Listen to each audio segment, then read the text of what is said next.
Tejido óseo, segunda parte. Una vez abordados los tipos de tejido óseo con sus connotaciones histológicas, lo que vamos a abordar a continuación son los diferentes tipos de células que hacen parte de este tejido óseo, ya sea el tejido óseo compacto o el tejido óseo esponjoso. Estas células tienen como asidero el mesénquima, es decir, que la célula mesenquimal es clave para el proceso de desarrollo de unas y otras de estas células, con excepción de los osteoclastos, cuyo origen va a ser células de la médula ósea roja. Los tipos de células que existen entonces son 5. Células osteoprogenitoras, osteoblastos, osteocitos, células de revestimiento óseo y osteoclastos. Estas células van a estar ubicadas generalmente en unas posiciones muy típicas, desde la célula osteoprogenitora hasta la célula definitiva, que sería el osteocito. A nivel del endostio y del periostio encontraremos denominadas células osteoprogenitoras, que se diferenciarán en osteoblastos, que a su vez originarán los osteocitos. Ya los osteocitos no los encontraremos en el endostio o el periostio, sino los encontraremos a nivel de la matriz ósea, ubicando estos espacios denominados las lagunas óseas.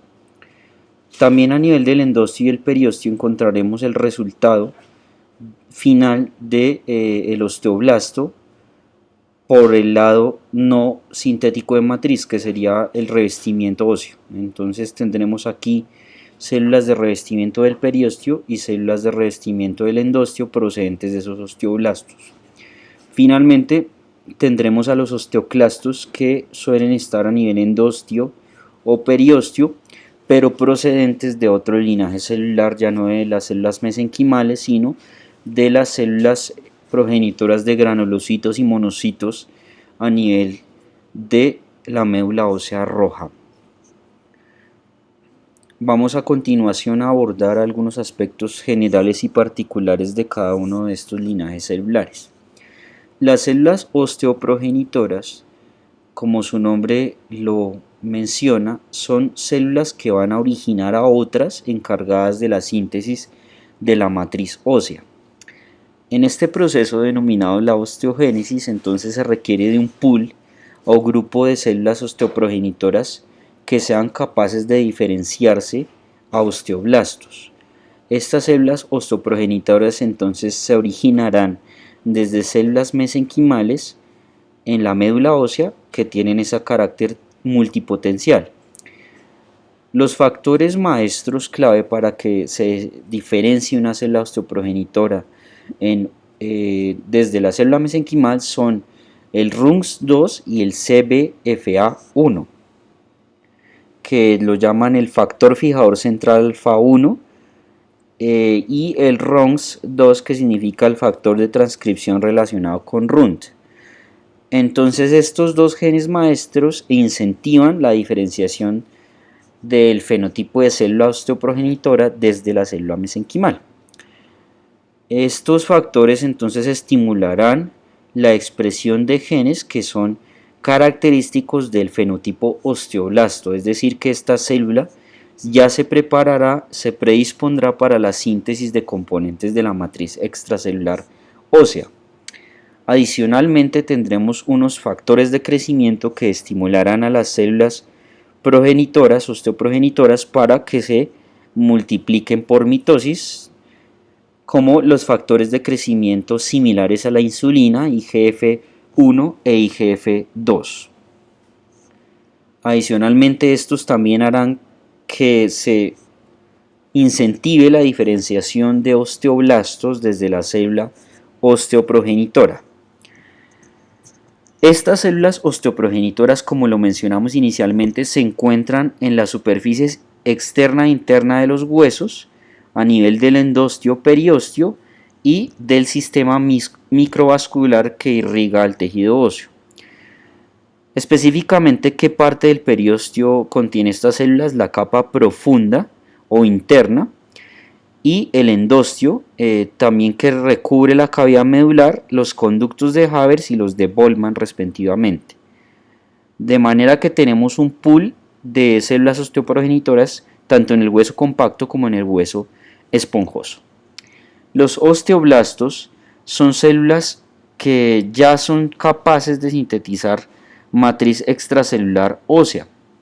Estos osteoblastos entonces vienen precedidos de la diferenciación de células osteoprogenitoras y dentro de su arsenal sintético podrán realizar ya la síntesis de colágeno, que como lo mencionamos es el 90% de la proteína ósea, y el resto de componentes, es decir, glucoproteínas y proteoglucanos, que hacen parte del denominado osteoide, que es una matriz extracelular que no tiene fosfato de calcio. El osteoblasto tiene poder de proliferación y de división celular debido a los factores de crecimiento que lo pueden regular. Como parte de la síntesis del osteoide, el osteoblasto es capaz de sintetizar proteínas que tienen el poder de adherir o unir fosfato de calcio. En ese caso tenemos a la osteocalcina y la osteonectina como principales representantes, además de generar glucoproteínas de adhesión como la osteopontina, la BSP2 y la trombospondina, que se llaman las cialoproteínas óseas, y otros componentes de matriz extracelular. Posteriormente a la síntesis del osteoide, el osteoblasto es el responsable de tomar el fosfato de calcio e incluirlo de la matriz ósea en el proceso denominado la mineralización y calcificación del hueso. Por lo tanto, la célula que origina la matriz ósea y la calcifica es el osteoblasto. El osteoblasto, morfológicamente hablando, tiene una forma cuboidea poliédrica y se encuentra en una capa única a nivel de las superficies donde se esté formando el hueso. Sin embargo, cuando se encuentra en inactividad, pues más bien lo vemos como una célula aplanada tipo célula osteoprogenitora. Ya cuando él se activa para síntesis de matrices, que toma la forma cuboide o poliédrica, respondiendo entonces a un estímulo mecánico que medie el cambio en el crecimiento y en el remodelado del hueso. O sea, ellos deben ser activados, deben ser estimulados para poder hacer el proceso de síntesis de matriz ósea y de sus diferentes componentes, además de la calcificación y mineralización de esa matriz. Una vez que el osteoblasto sintetiza y calcifica la matriz, se rodea de ella y cambia su nombre. Ya lo conocemos entonces como el osteocito. O sea, el osteoblasto en la máxima expresión de síntesis de matriz, calcificación de matriz, mineralización de matriz y rodearse de esa matriz toma el nombre de osteocito. ¿Qué porcentaje de osteoblastos se convierte en osteocitos? Aproximadamente un 10 a 20%, y el resto tienen dos destinos finales, que puede ser convertirse en células de revestimiento del endostio o del periostio, pero la gran mayoría de ellos sufre del proceso de muerte celular programada por apoptosis. Adicionalmente, tenemos entonces que estos osteoblastos tienen unas evaginaciones, los cuales viajan a través de canalículos óseos y entran en contacto con las evaginaciones de otros osteoblastos e incluso de osteocitos, formando entonces uniones de tipo conexón o hendidura, a través de los cuales puede haber paso de información entre ellos, de moléculas de pequeño tamaño o iones, e incluso hay una unión intercelular real entre ellos. Los encontraremos entonces a nivel de superficies donde se vaya a sintetizar hueso procedentes de las osteoprogenitoras, es decir, que podemos encontrarlos tanto en superficies del periostio como del endostio, y organizando entonces como destino final los osteocitos que quedan incluidos dentro de la matriz y las células de revestimiento del periostio o del endostio, que un porcentaje de esos osteoblastos originarán. El resto entonces terminarán muertos por apoptosis. En esta fotografía de una trabécula ósea con la tinción tricrómica de Mallory, podemos ver entonces que la trabécula se tiñe en azul, el colágeno aquí tiene esa tinción, vemos osteocitos en sus lagunas a nivel de esa trabécula y aquí vemos el endostio. En esa superficie podemos ver que hay unas células que son alargadas, que pueden corresponder a osteoblastos en estado de inactividad, y vemos otras células que ya tienen forma poliédrica, ubicadas también en esa posición. Esos serían osteoblastos ya de tipo activo. Adicionalmente, tenemos esta microscopía electrónica de transmisión, donde podemos ver entonces la presencia de una zona de hueso que está en aspecto laminillar. Vemos también entonces una serie de células de tipo osteoblasto inactivo. ¿Por qué definimos como osteoblasto inactivo? Porque tendremos la presencia de unas células alargadas. Eventualmente tendremos la presencia de algunos osteoblastos de forma poliédrica que ya corresponderían a osteoblastos activos. Vemos también acá cómo estos núcleos son extremadamente eucromáticos, es decir, que la actividad transcripcional es intensa en los osteoblastos, lo que definiría una gran cantidad de síntesis de ARN mensajero que codificará proteínas, tanto citoplasmáticas como exocitables. Y es que, como pudimos mencionar anteriormente, los componentes de la matriz extracelular ósea de tipo osteoide o de tipo maduro son gran cantidad de proteínas que tendrán que ver entonces con este proceso de traducción proteica intenso en el osteoblasto. Vemos también cómo hay células osteoprogenitoras en las cercanías de estos osteoblastos que vendrán derivadas del mesénquima y por lo tanto también tendrán ese poder de convertirse en osteoblastos inactivos y posteriormente activos. Aquí vemos, por ejemplo, una gran cantidad de retículo endoplasmático rugoso y aparato de Golgi asociado directamente con esa función exocítica que presenta el osteoblasto.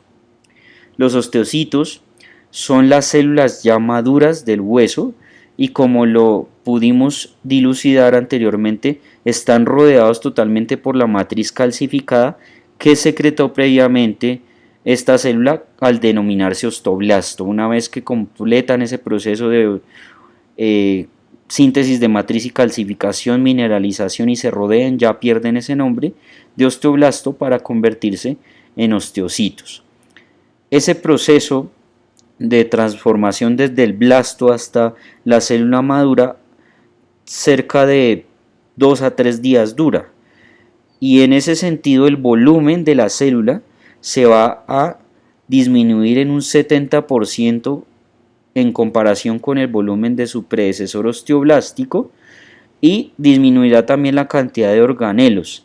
En este proceso de remodelación morfológica aparecerán múltiples evaginaciones desde el citoplasma, desde la zona periférica de la membrana, para que estos pasen a través de las espículas denominadas los canalículos óseos, que harán que ellos puedan contactar con otras prolongaciones procedentes de otros osteocitos y de esta manera hacer un sinsitio funcional entre esas células. Ahora bien, si recordamos, esas evaginaciones venían desde el predecesor osteoblástico hasta el osteocito. Y también recordamos que hay uniones de tipo hendidura o conexón para establecer esos contactos intercelulares. No solo establecen contacto entre sí los osteocitos, sino que a través de estas evaginaciones y uniones en hendidura pueden haber comunicaciones con osteoblastos, y a través de señalización química puede haber comunicación con el endotelio vascular, con los pericitos, que son fibroblastos modificados que se encuentran alrededor de los vasos sanguíneos, y con otras células a través de esas moléculas de señalización. El osteocito es una célula que por su función es muy activo desde el punto de vista metabólico, y se le asocia no la síntesis de matriz ósea, sino la remodelación de esa matriz ósea dada por la aplicación de fuerzas mecánicas que se le den al hueso.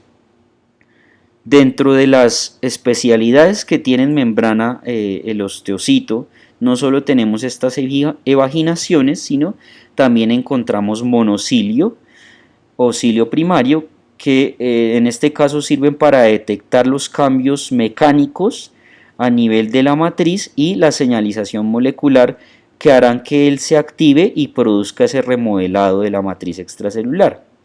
Secretan una serie de enzimas denominadas las metaloproteinasas de matriz extracelular, MMPS, que ayudan a la degradación de los componentes de matriz, principalmente proteicos, que se asocian a su vez entonces con el proceso de remodelado reversible de la matriz ósea, es decir, que él puede hacer un recambio de los componentes de matriz sensando cómo está esta misma a través de los cilios primarios y entonces retirarlos, degradarlos con las MMPS y posteriormente entonces realizar un proceso que tiene que ver con la síntesis de nuevos componentes de matriz. Entonces degrada componentes pero los sintetiza para remodelarlos.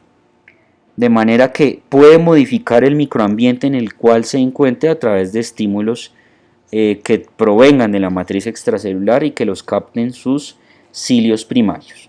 Funcionalmente hablando, los osteocitos tienen unos diferentes estadios de maduración y desarrollo que se asocian directamente con la remodelación de la matriz y con los organelos que los componen. Entonces hay tres tipos principales, los llamamos los osteocitos latentes, los osteocitos formativos y los osteocitos resortivos o de reabsorción.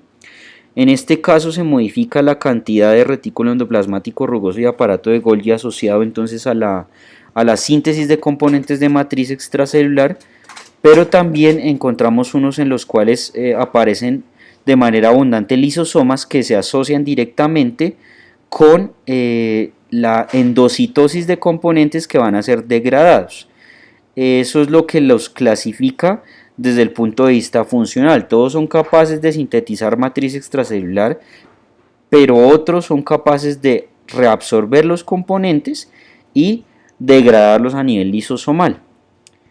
Entonces no olvidar que los encontraremos a nivel de la matriz extracelular ya calcificada, mineralizada en los espacios denominados lagunas. Aquí tenemos una serie de microscopías electrónicas de transmisión de tres tipos de osteocitos, que llamamos el tipo resortivo, que estaría aquí en la primera posición.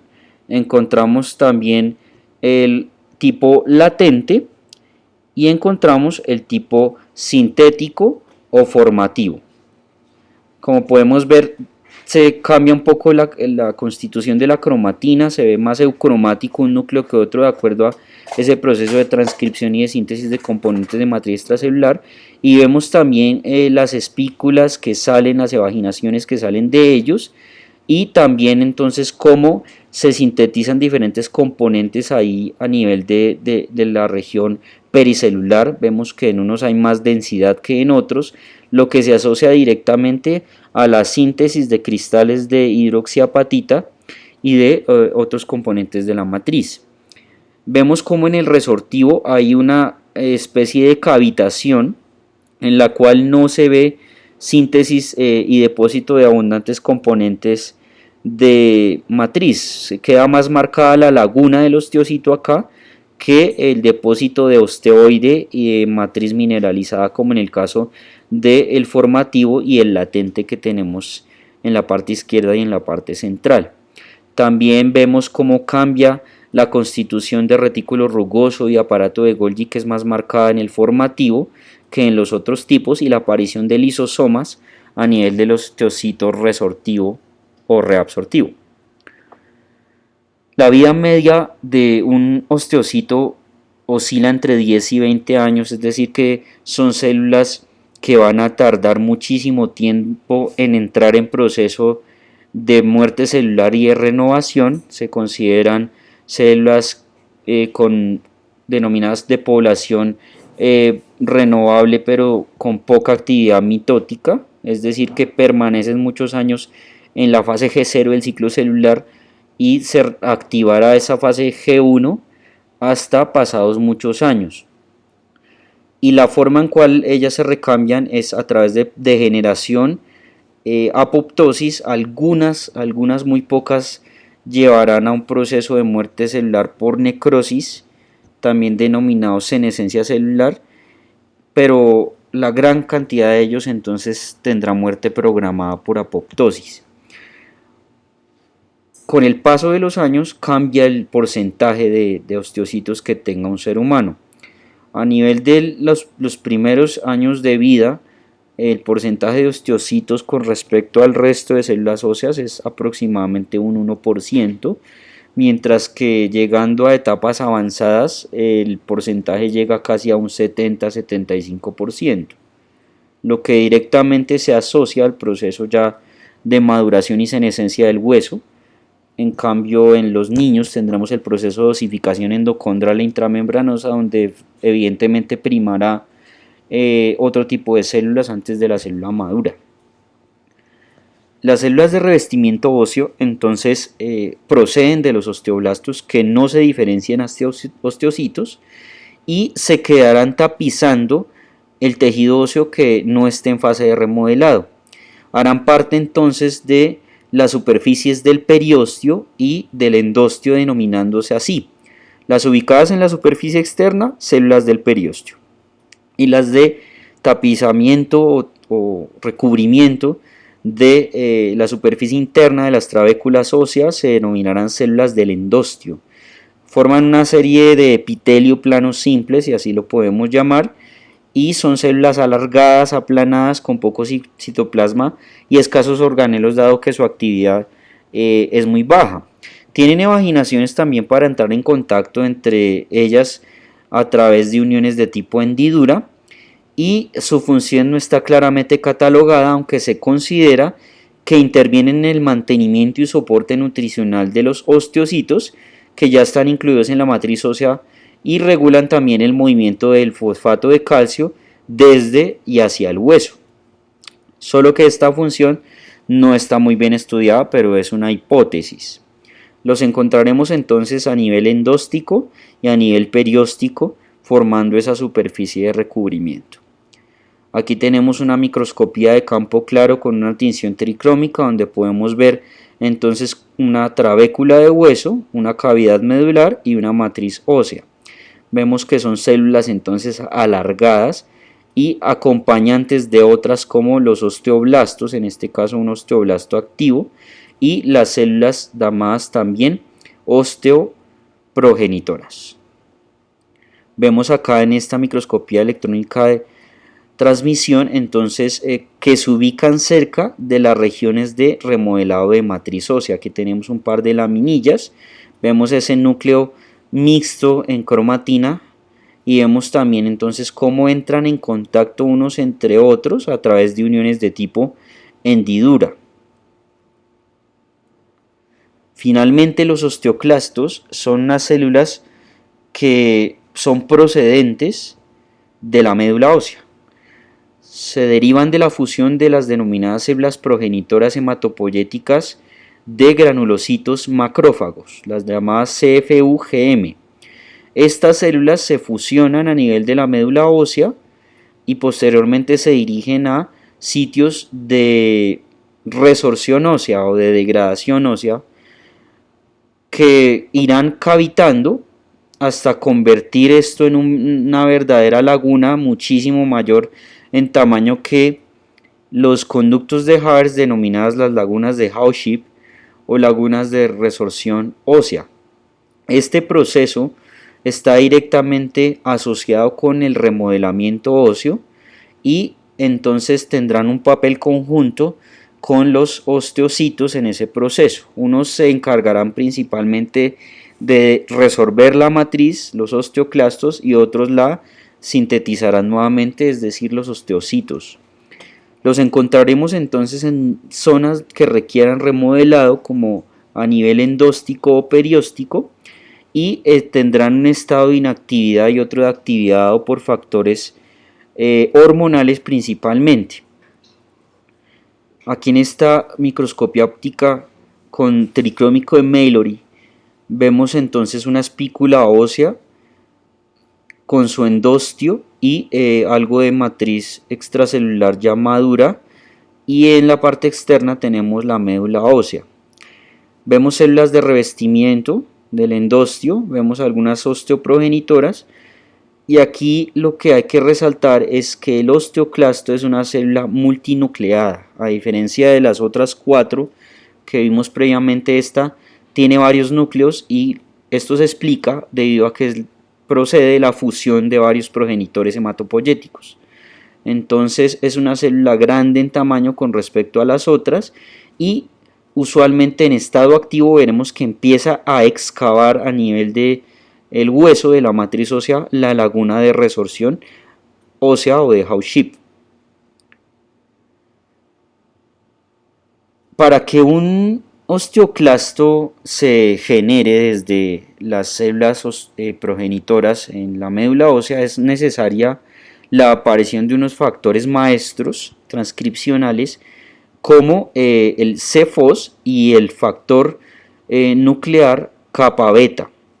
Este factor kappa beta es el encargado de diferenciar la expresión de ciertas moléculas típicas de la resorción ósea, y adicionalmente es el responsable de la activación del osteoclasto. Ese RANG, que lo decimos más coloquialmente, tendrá un ligando en la membrana denominado el RANG ligando, y cuando hay esa interacción molecular entre el RANG y el RANG ligando, se produce la diferenciación de los osteoclastos y adicionalmente su activación. Dentro de la biología molecular de la activación osteoclástica hay una molécula que se encarga de bloquear esta vía, que viene desde los osteoblastos, e incluso algunos linfocitos la pueden producir, que se llama la OPG, osteoprotegerina. Esta molécula entonces evitará la diferenciación osteoclástica y adicionalmente evitará la resorción ósea. En esta imagen vemos un poco de esa biología molecular. Entonces tenemos a los progenitores mieloides que van a formar granulocitos y monocitos. De ellos y su fusión vendrá entonces el precursor osteoclástico, que a su vez tendrá que ser activado por el RANG ligando. Entonces vemos que el RANG es ese receptor de membrana estimulado su síntesis por el factor nuclear kappa beta y CFOS. Entonces al unirse el RANG ligando, ¿qué va a suceder? Que aparece el osteoclasto, pero queda en un estado de latencia, de inactividad, que va a incentivarse luego esa activación nuevamente por la síntesis del llamado RANG ligando soluble, que puede proceder desde otros osteoclastos, pero también puede proceder desde algunas células linfocíticas. Al entrar en contacto entonces el RANG ligando nuevamente soluble con su receptor, entonces activa el osteoclasto para que se produzca el proceso de resorción ósea. En contraparte tendremos a los osteoblastos, que producen la molécula denominada osteoprotegerina. Como ustedes pueden observar, la osteoprotegerina también tiene unión antagónica con el RANG ligando, de manera que bloquea la interacción del RANG ligando con su receptor RANG y por lo tanto la diferenciación osteoclástica o la activación osteoclástica. Ese osteoclasto activo va a tener unas zonas que están muy bien delimitadas. El denominado borde festoneado, que es la porción que entra en contacto directo con el hueso, tiene una serie de pliegues profundos encargados de la degradación ósea. La que denominamos zona clara o de sellado, que es el resto del perímetro citoplasmático, que hace que se forme un anillo cerca al borde festoneado y limita la parte del hueso que está degradándose con la parte no degradada. y el resto de la zona del osteoclasto se denomina la región basolateral y tiene que ver con la exocitosis del material que previamente se endocitó y se degradó a nivel lisosomal. Entonces en este esquema tenemos ese osteoclasto activado. Vemos la zona del borde festoneado, que correspondería a la zona directa donde está haciéndose la resorción y la cavitación de la laguna de Howship. Tenemos la zona denominada clara. Vean que aquí hay una gran cantidad de moléculas de tipo integrina que van a hacer que la membrana citoplasmática de nuestro osteoclasto quede adherida a glucoproteínas de adhesión de la matriz ósea, y también tendremos interacción con el citoesqueleto de filamentos intermedios. Vemos también la zona denominada basolateral, donde, como podemos observar, el material que es digerido por los lisosomas previamente endocitado por la zona festoneada va a ser expulsado por exocitosis. Ese material usualmente es reutilizado por otras células de la matriz ósea como los osteoblastos o los osteocitos. Dentro de la regulación importante de la actividad osteoclástica se encuentra el sistema endocrino, y ese sistema endocrino tiene ciertas hormonas que van a hacer efecto directo sobre el RANG ligando. Dentro de ellas tenemos la hormona paratiroidea PTH, que es secretada por unas células denominadas las células principales de la glándula paratiroides, que como su nombre lo indica está al lado de la glándula tiroidea, y esta hormona hace que se aumente la producción del RANG ligando, es decir, que haya mayor activación y diferenciación osteoclástica y por lo tanto que se produzca mayor resorción ósea.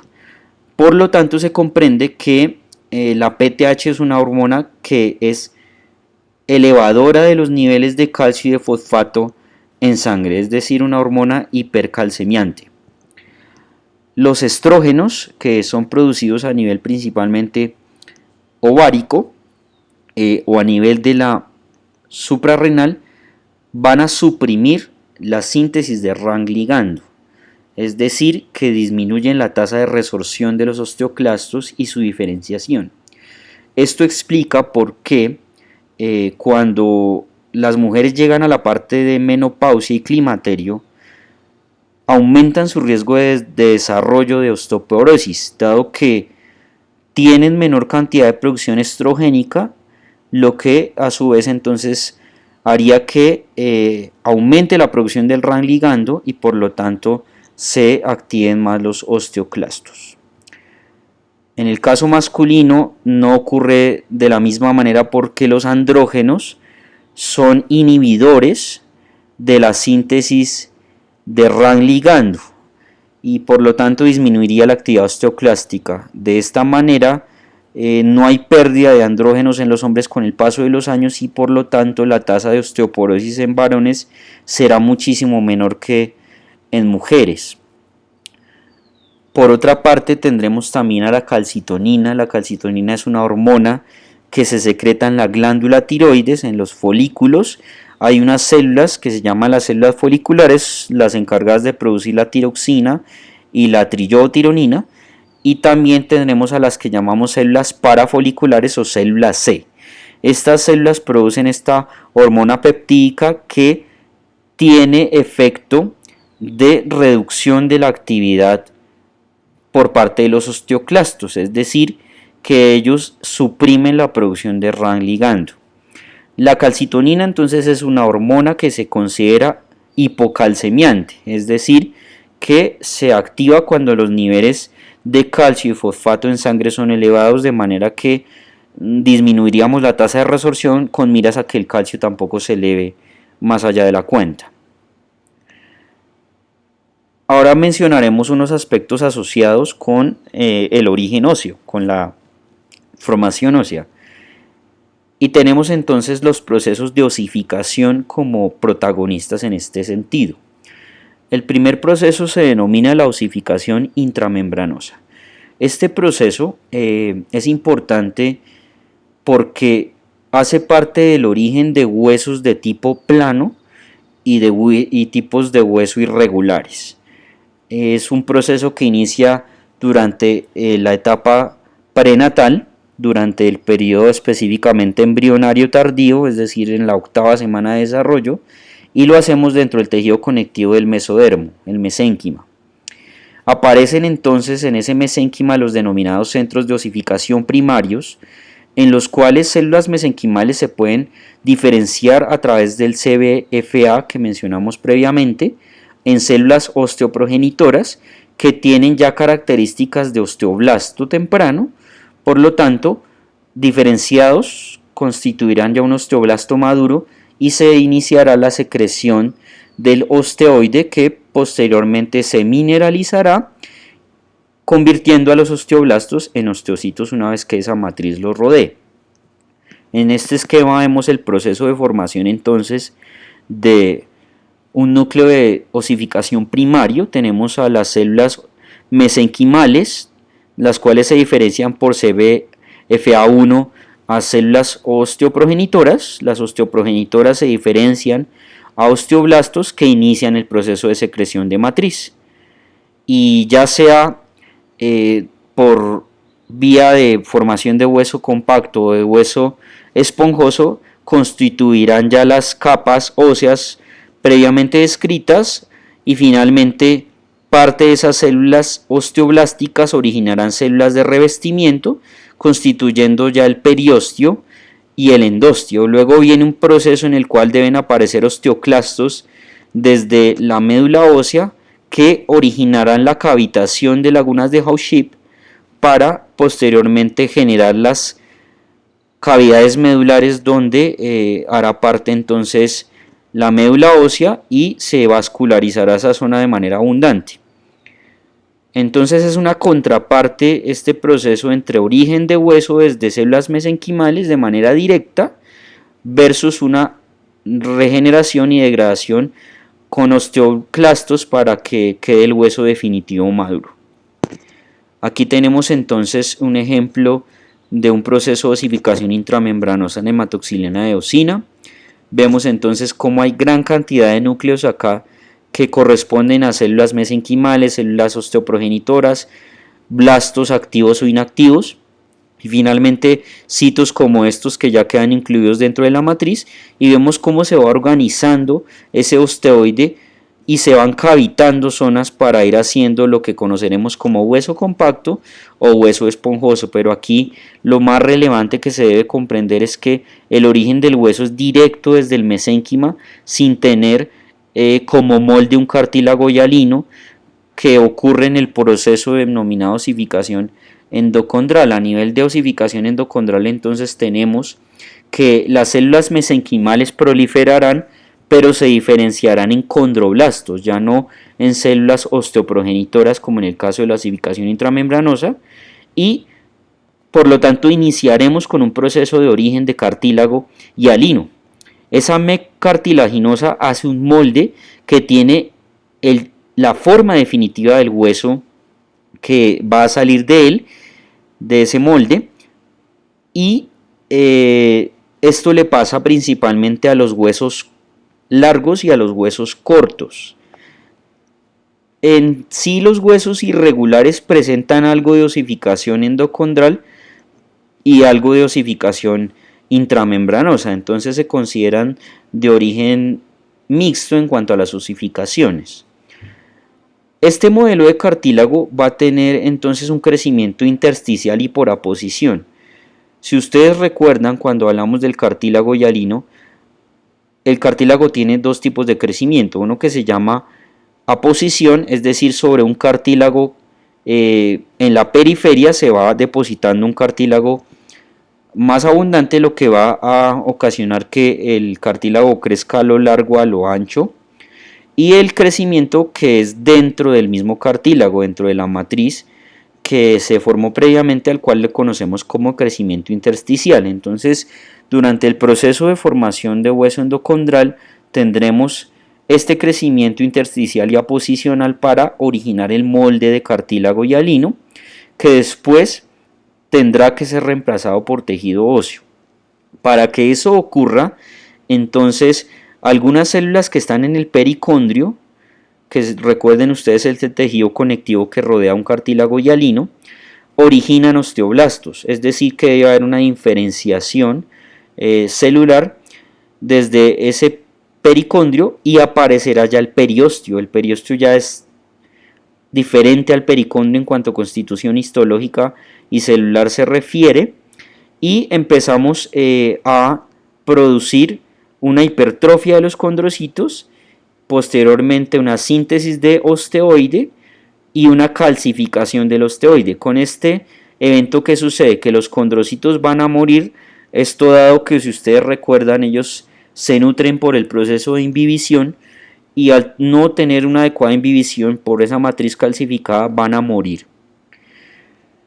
Posteriormente hay una proliferación de células mesenquimales hacia las cavidades que se van formando en el proceso, una vascularización intensa, y aparecen células osteoprogenitoras pero ya en la parte interna del hueso.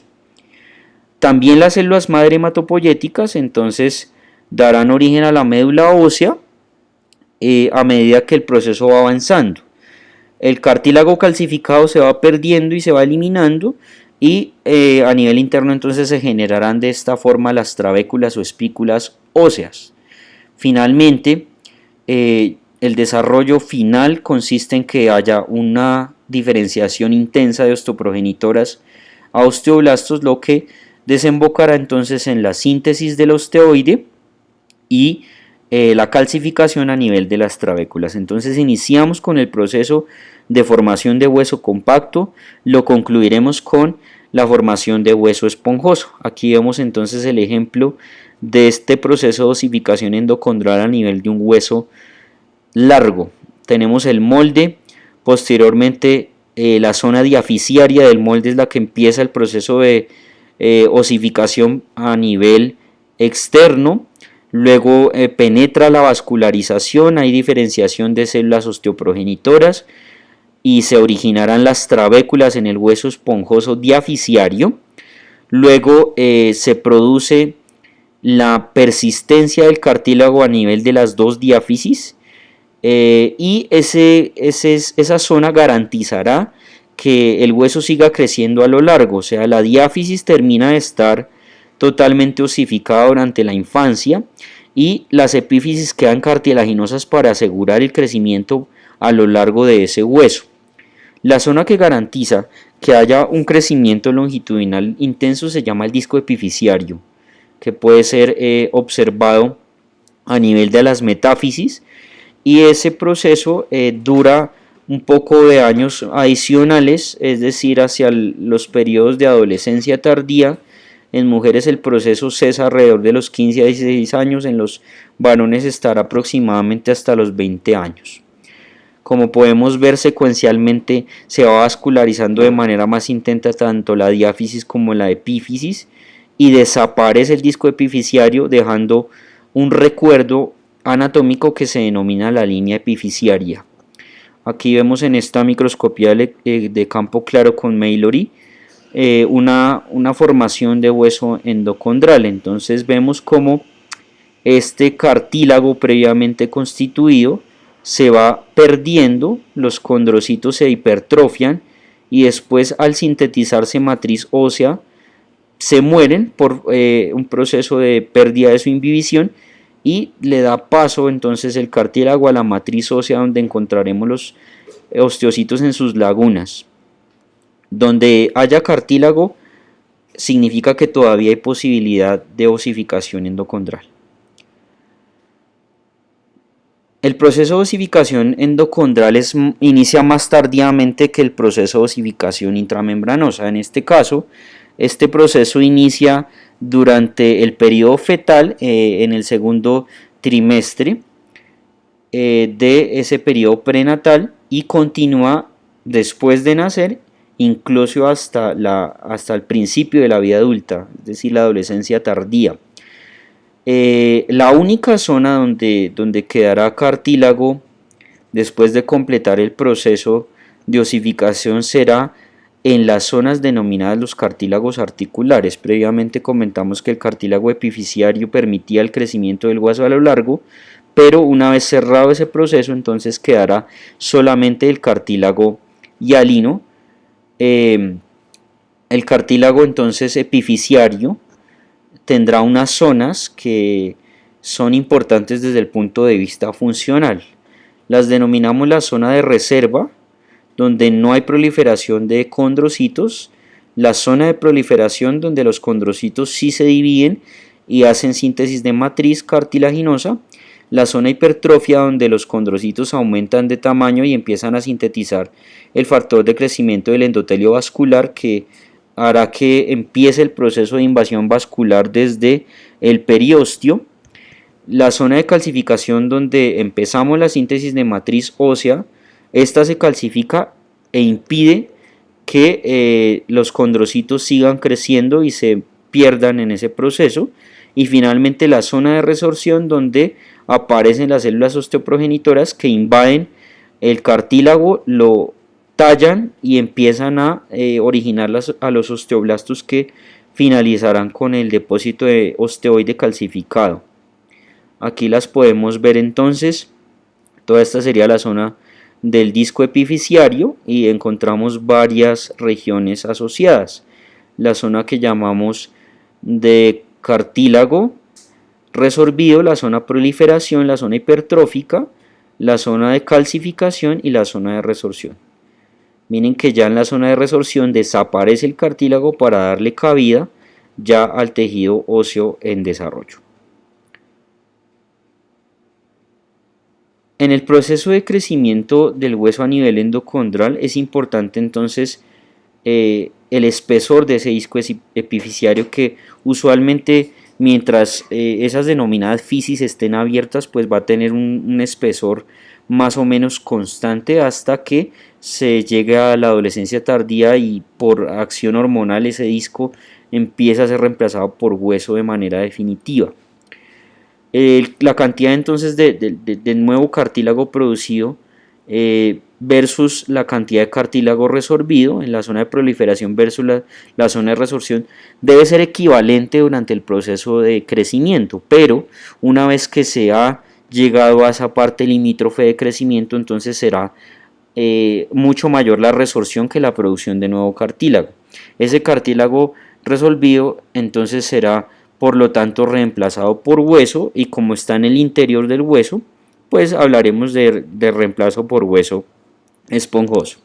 Aquí vamos entonces algunos ejemplos de osificación de tipo endocondral. Tenemos aquí un hueso largo con su molde cartilaginoso.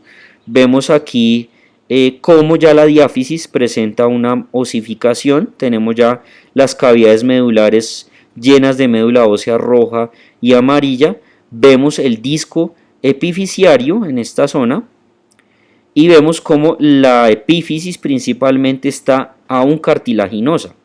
Mientras esto suceda, entonces, que llamamos a que las fisis estén abiertas, se producirá crecimiento de cartílago, el hueso crecerá a lo largo hasta que definitivamente la línea epifisiaria desaparezca.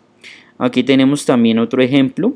Vemos aquí la línea epifisiaria, vemos ya el hueso esponjoso en desarrollo, pero vemos el cartílago hialino como está aún en proceso de maduración. Miren que aquí esta epífisis de este otro hueso largo en estado de osificación se encuentra cartilaginosa en su gran superficie. Vemos aquí la línea epifisiaria y vemos cómo hay todavía producción de condrocitos, lo que nos implica entonces que aún seguirá activa el crecimiento de ese hueso.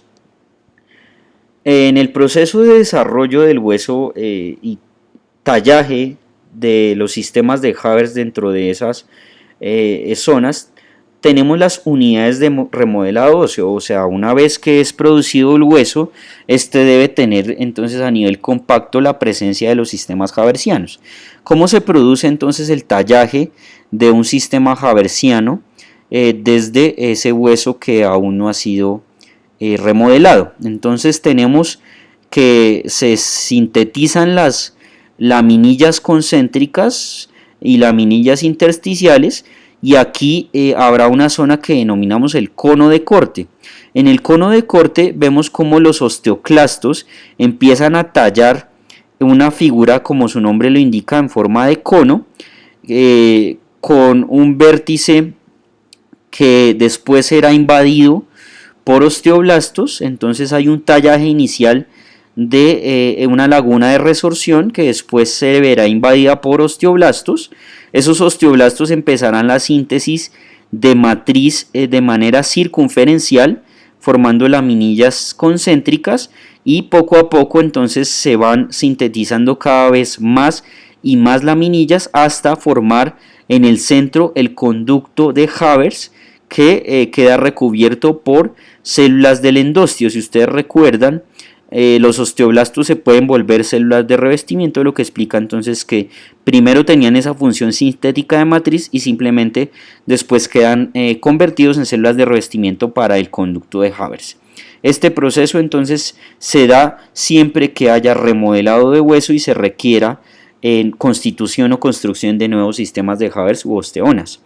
Aquí en esta microscopía electrónica de transmisión entonces podemos ver unos diferentes estadios de desarrollo de algunos sistemas habersianos. Entonces vemos cómo el hueso compacto es reemplazado activamente desde un hueso inmaduro hacia un hueso maduro, y el grado de mineralización aquí en esta microscopía se ve por las diferentes densidades. Entonces vemos como en una zona se ve un poco más clara la matriz extracelular. Entonces en este caso las zonas que son muy claras es un hueso que es antiguo, mientras que algunas zonas oscuras significan que ahí tenemos un hueso que está más reciente. O sea, vemos que cuando hacemos un corte de osteonas no todas tendrán la misma edad morfológica, sino que unas tendrán mayor vejez que otras desde el punto de vista de madurez de su matriz. También vemos aquí excavados los conductos de Haber a nivel de las osteonas, y vemos acá, por ejemplo, en las que están recién sintetizadas aún no está excavado el conducto de Haber, lo que querrá decir que aquí deben hacer parte los osteoclastos del proceso y luego los osteoblastos para sintetizar definitivamente el sistema de Haber. La mineralización biológica de nuestra matriz extracelular ósea tiene que ver con un proceso realizado por los osteoblastos, que, como hemos mencionado varias veces, son los encargados de sintetizar la matriz y de mineralizarla. Este proceso de síntesis y expulsión de matriz es importante a nivel de la membrana celular de los osteoblastos, y requiere que ellos sean incentivados por la presencia de iones calcio y fosfato en la matriz para que se inicie el proceso de mineralización. Ellos se encargan de tomar el fosfato de calcio, compactarlo en la forma de los cristales de hidroxiapatita e iniciar entonces la formación de las llamadas vesículas matriciales, que van a ser expulsadas por exocitosis a la matriz extracelular con miras a realizar el proceso de mineralización de la misma. Entonces vemos cómo el osteoblasto es capaz de captar el fosfato y el calcio a través de unos canales denominadas las anexinas 5 y los NPT3, que son canales respectivamente de calcio y de fosfato, y vemos cómo dentro del citoplasma de esa vesícula matricial empieza la síntesis de la hidroxiapatita o fosfato de calcio octacálcico. Este es la base para formar los cristales de hidroxiapatita,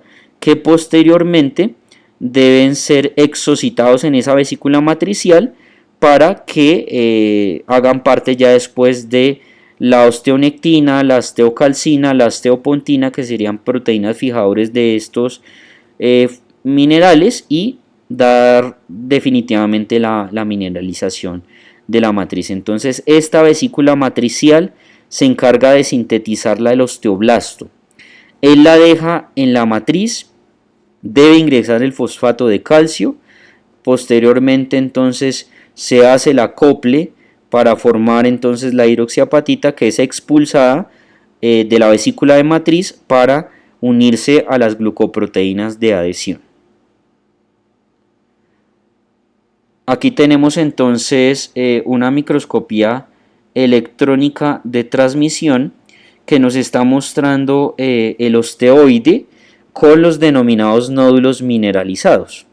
Entonces, estos nódulos mineralizados que se encuentran acá en diferentes estadios de maduración son rodeados por fibras de colágeno. Aquí tenemos entonces las fibras de colágeno y son síntesis de esa mineralización del osteoide. O sea, esta es la expresión de lo que van a dejar las vesículas matriciales. Entonces, las vesículas matriciales van a encargarse de formar la hidroxiapatita, sale hacia la matriz esa hidroxiapatita y se empieza a condensar en esos nódulos mineralizados, que posteriormente entonces se unirán a nuestras fibras colágenas y a otras proteínas de matriz como la osteonectina, la osteocalcina y la osteopontina. Con esto finalizamos entonces la segunda sesión de tejido óseo.